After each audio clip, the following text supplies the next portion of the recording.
Giving all praise, honor, and glory to Yahweh, by Shema Mashiach, Yahushua, by Shem Makakadash. And those are the names of who the world calls God in Jesus Christ in the Hebrew language. I like to give double honors to the apostles and the elders of Great Millstone GMS.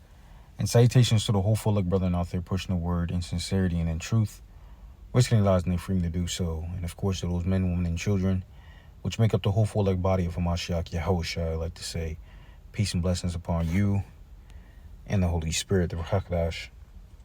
And in tonight's lesson, I wanted to go over, the current events that's happening worldwide concerning earthquakes. All right, you had major earthquakes in Venezuela. I believe they got hit by 2, if I'm not mistaken. They got hit the first time by 7.1, and then a slightly stronger earthquake the second time, I believe, on the Richter scale being a 7.5. All right. And then this triggered earthquakes that happened in Japan, right?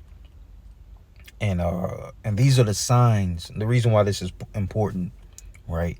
Because not only did this earthquake, kill people in the thousands, but these are major signs of the coming of our Lord Hamashiach Yahushua. He had told his disciples, which later became apostles, right? Once they was built up in the faith.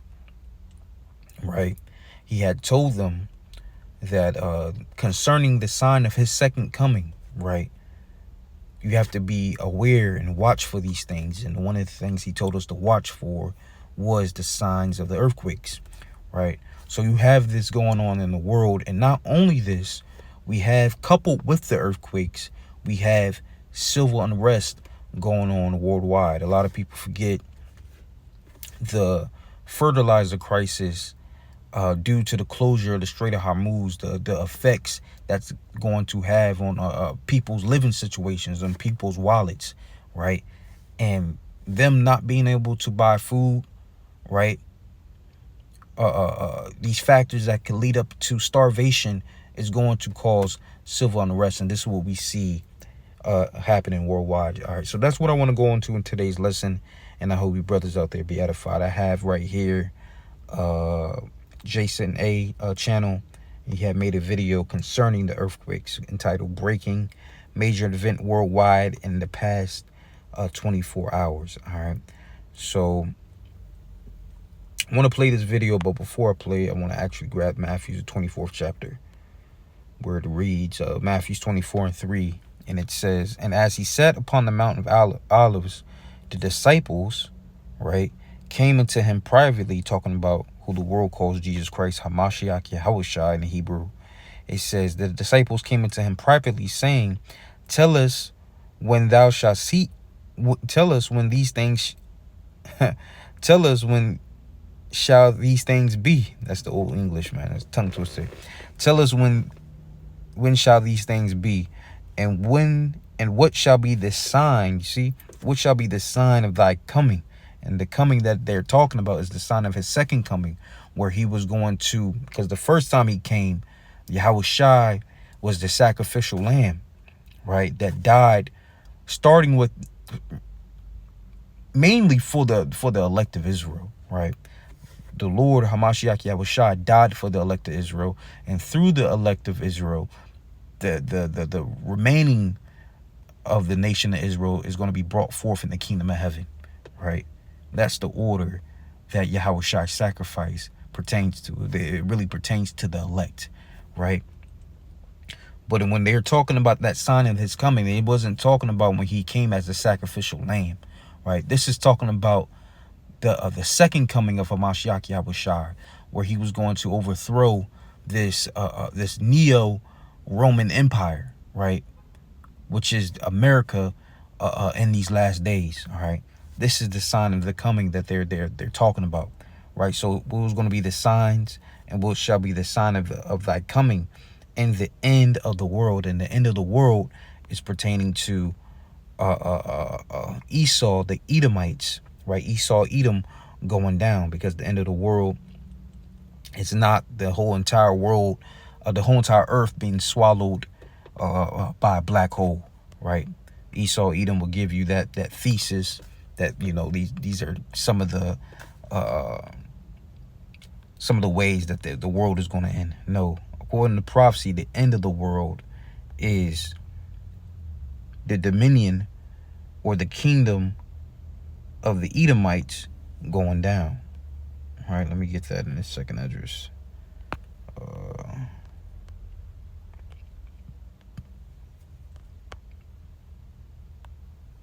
Second Esdras chapter.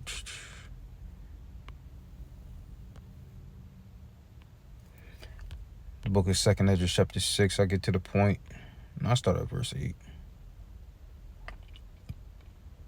I start at verse 7. Second Esdras chapter 6, verse 7, and it reads, Then answered I and said, What shall be the parting asunder of the times, or when shall be the end of the first and the beginning of it that followeth? Right? So the end comes first and then the beginning. The end represents what? The end of the world. The end of Esau, Edom's dominion.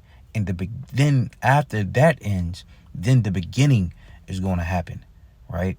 And the beginning is what? The ushering in of the kingdom of Hamashiach Yahushai.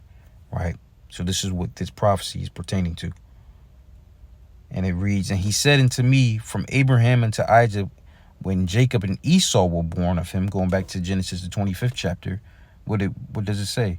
Jacob's hand held first the heel of Esau. So that was a symbolic event that happened in the book of Genesis, the 25th chapter.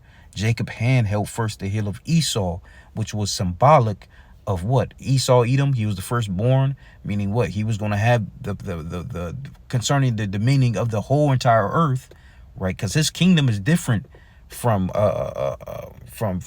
other heathen dynasties, right? They rule the known earth, right? Which is what it was mainly the eastern part of the world. But Esau, Edom, he rules the entire globe, man, both eastern and western sides of the hemisphere of the earth. He rules over the sea. This is where you get maritime law. He rules over the air. All right. Esau, Edom has had a dominion over this earth that no other nation has ever witnessed. Right. And he was going to get that first. Right. This is why he was the firstborn. And he was going to get that through his blessing, which was the sword when you read in Genesis, the 25th chapter. But what was that symbolic of? Jacob's hand held first the heel of Esau. Jacob, right, the Israelites, Jacob's name was later changed to Israel, right? The Israelites is going to rule after him, and that's what that event was symbolic of, right? Verse 9, for Esau is the end of the world, right? And Jacob is the beginning of it that followeth, right? So Esau is the end of the world. And when we go back to Matthew, the 24th chapter, this is the end. This is the same exact end that the disciples is asking Hamashiach Yahushua about, right? So it reads, I'm going to jump back. It says, and tell us when these things shall be, and what shall be the sign of thy coming in the end of the world. And Yahushua said unto them, take heed that no man may deceive you. For many shall come in my name, saying that I am the anointed, or I am the Christos, or the Christ in the Greek, and shall deceive many, right? And it says, and ye shall hear wars and rumors of wars, which these are things we see, right? These are things that we see in the news. One minute there's peace deals with U.S. and Iran. Next minute, the Strait of Hormuz is closed again, and they're back at war, right? So we shall hear of wars and the rumors of wars. So we was going to hear wars, and also at the same time, simultaneously, we was going to hear rumors of wars worldwide, right? So it says, see that ye be not troubled, for all these things must come to pass, but the end is not yet. For nation shall rise against nation, and kingdom against kingdom, and there shall be famines and pestilences, and what was the key point? And earthquakes in divers places. And all these are the beginning of sorrows. And this is what we see. All right. Earthquakes in diverse places, which is a major sign of Yahushua second coming, especially when people are killed in the thousands. Right, we've been talking about it, man. We've been waiting for earthquakes to take out people in the thousands. The next goal is the tens of thousands, right? And these things are going to happen, man. All right, so let's play this video. Let's watch this couple seconds of this clip. Powerful earthquakes have just struck within a half hour of each other in two different parts of the world. The first struck in Venezuela about 2 hours ago. 7.1 quake hit in the northwest part of the country near the Caribbean coast. It was quickly followed by a 7.5 quake. Video shows the moment the quake struck. You can see people trying to hold on to breakable items as the room shakes. And here's some look at the damage left behind. We're still waiting to learn if anyone was hurt. This quake has also triggered a tsunami advisory in Puerto Rico and the Virgin Islands. Then about a half hour later, another quake hits, this one in Japan. This a 6.9 striking along the country's northern coast. It hit during the morning rush hour there. So far, no reports of injuries or damage and no tsunami warnings have been issued for this quake. All right, we want to bring in our chief meteorologist, Jeff Ranieri, to talk about this. He's been tracking this. I know these, even here, we picked it up on our seismograph.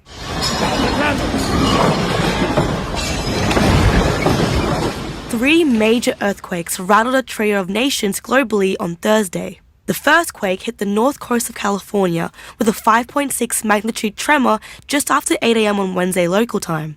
It was followed by the largest of the three quakes, a 7.5 magnitude tremor which hit the north coast of Venezuela just after 6 p.m. on Wednesday local time. About half an hour later, Japan was hit with a 6.9 magnitude quake about 7:30 a.m. on Thursday local time. The damage has been significant across all three of the nations hit. This is the moment a 5.6 magnitude earthquake rocked rural Northern California, causing injuries and sending groceries and bottles off shelves, smashing onto the floor. I started hearing like glass clicking together. You know, and these are the Lord sending plagues upon Babylon the Great. And it's just like Egypt, man. These plagues not only injure and potentially kill people, but this also affects economy, the economy of these places, man, because it destroys infrastructure, it destroys buildings, right? It destroys supplies, right? And that's how Egypt was plagued. Egypt was plagued. Not only did these plagues hurt the people and injure the people, but these plagues affect Egypt economically, right? And the Lord is sending the same plagues upon this modern day Egypt, which is also known as Babylon, also known as the New Age Roman Empire, the revival of the Roman Empire. The Lord is sending the plagues, and it's affecting it in every way, right? But that's pretty much like, it what is that? on this video. This is going to go into the earthquakes, different clips of the earthquake. But I want to jump to the portion main air of the civil unrest, because we got the earthquakes. I'm going to jump to the portion of the civil unrest. But let me grab this right quick. I want to read the book of 2nd Esdras, the 9th chapter. The entire 2nd Esdras, the 9th chapter, is a really good chapter. I advise brothers to read if they never had. A really good chapter, especially concerning these last days events. Actually, let me grab, because that's I want to tie this along with civil unrest. Let me grab this one. This is the book of 2nd Esdras.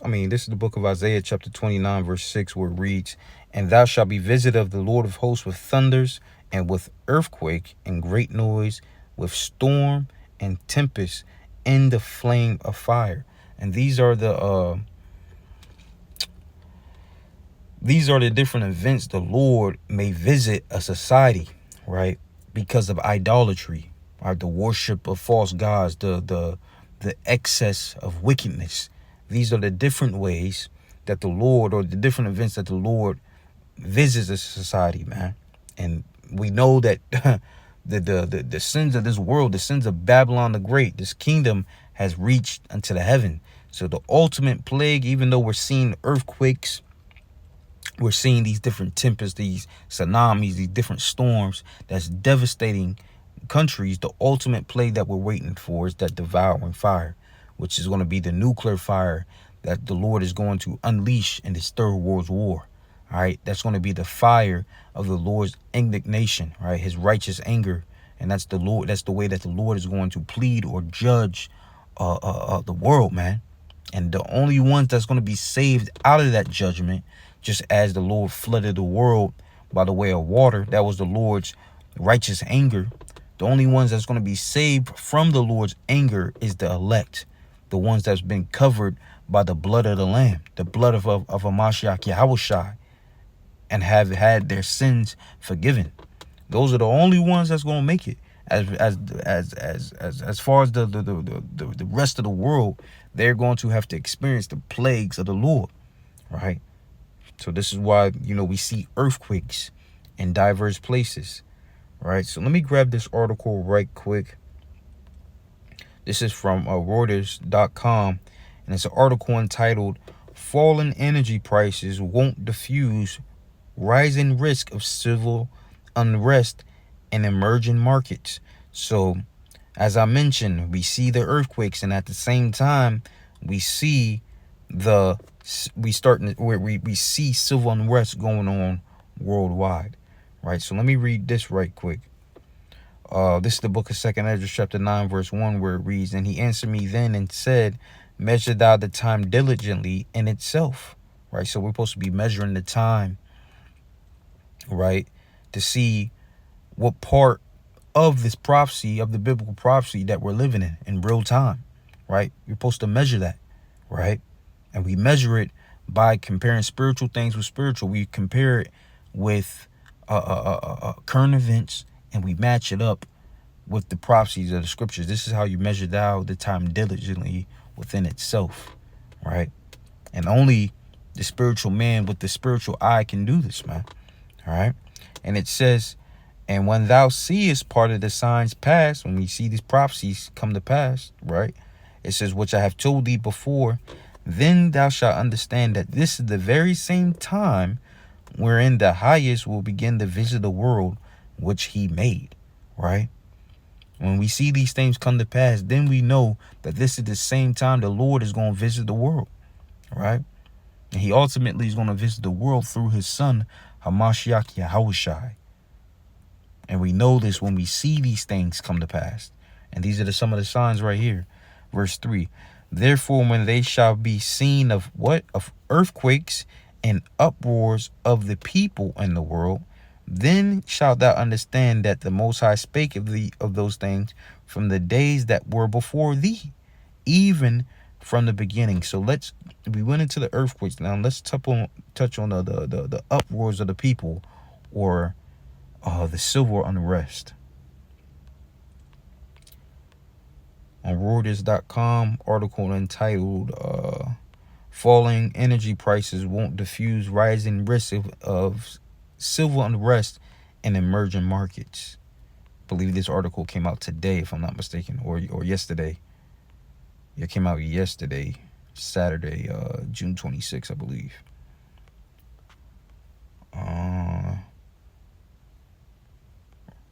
Right here it says,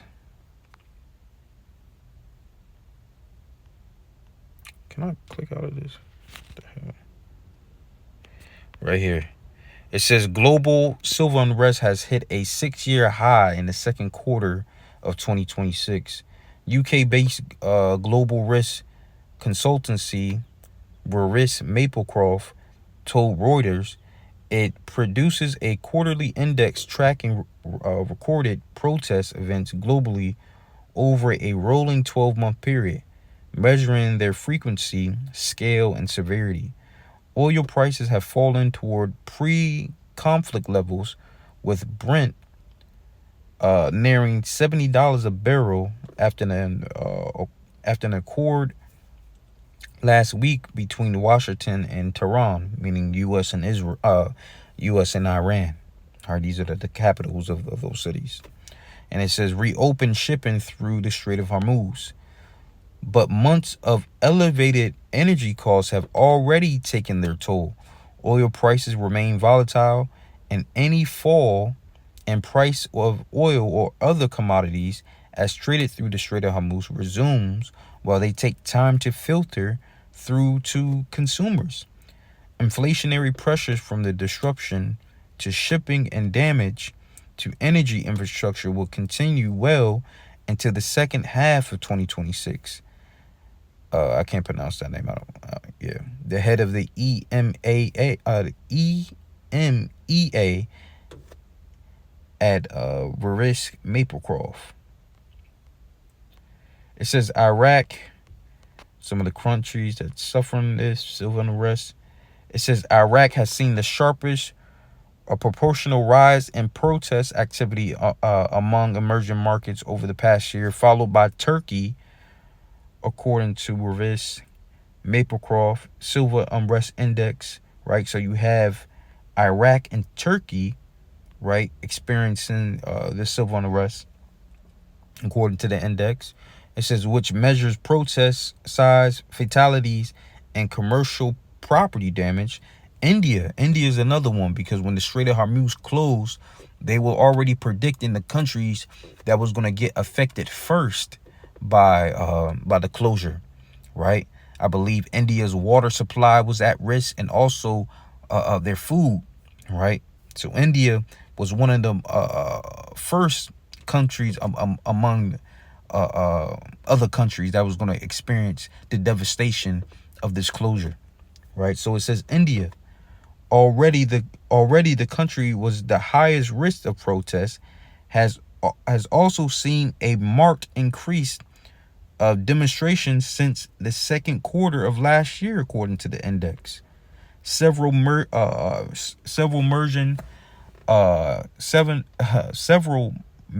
emerging markets have worsened in the past 12 months. Brazil has seen its risk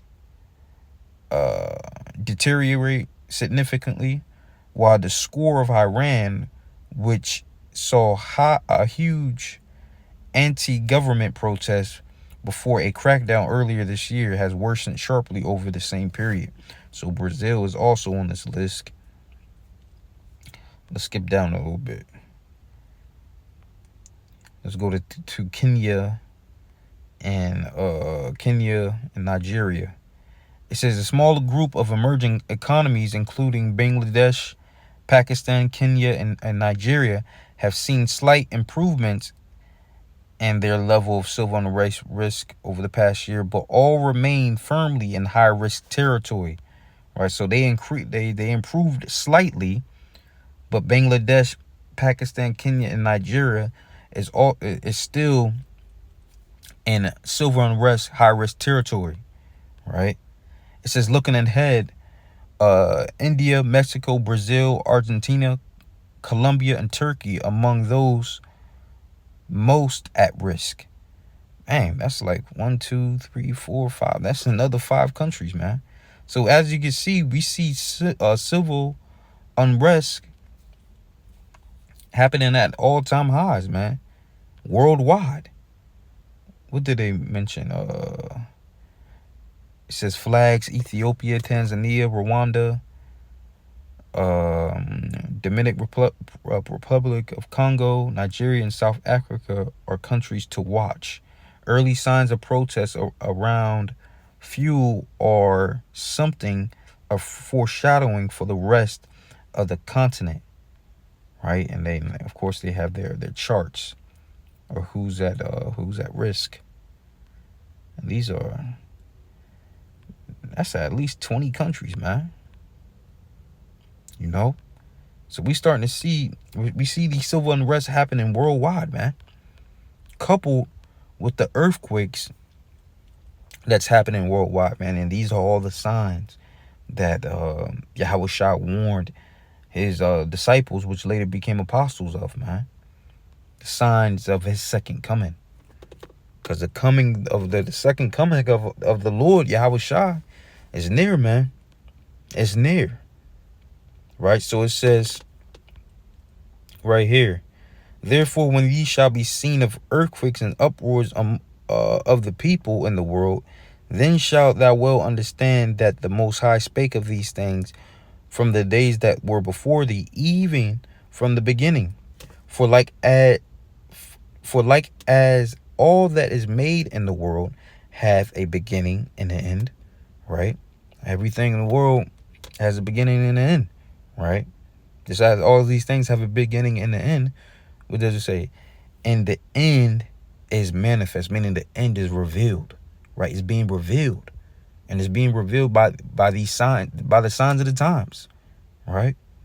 Even so, the times also of the highest have plain beginnings and wonders and powerful works and endings and effects and signs. And everyone that shall be saved shall, let me read that again.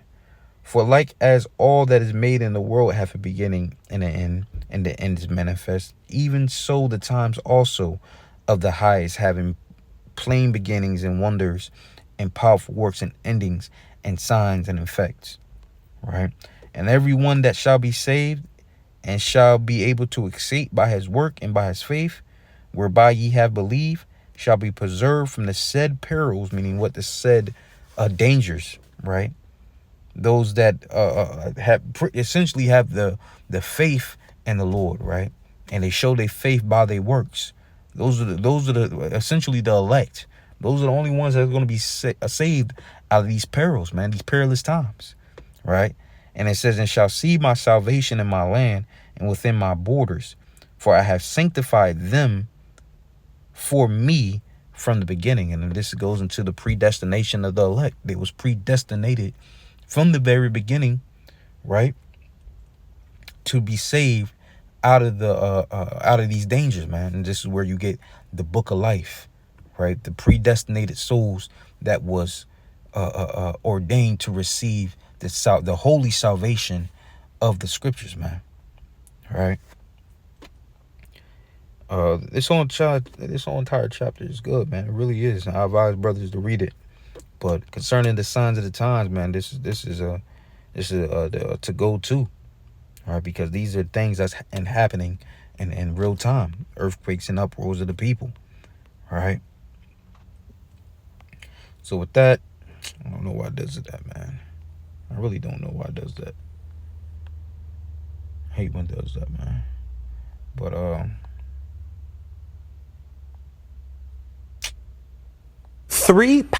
that's pretty much it, man. So with that, I hope you brothers out there was edified. I'd like to give all praise, honor, and glory to Yahweh, Ba'ashem HaMashiach, Yahweh Shai, Ba'ashem Kakadash. And till next time, I say shalom. Earthquake.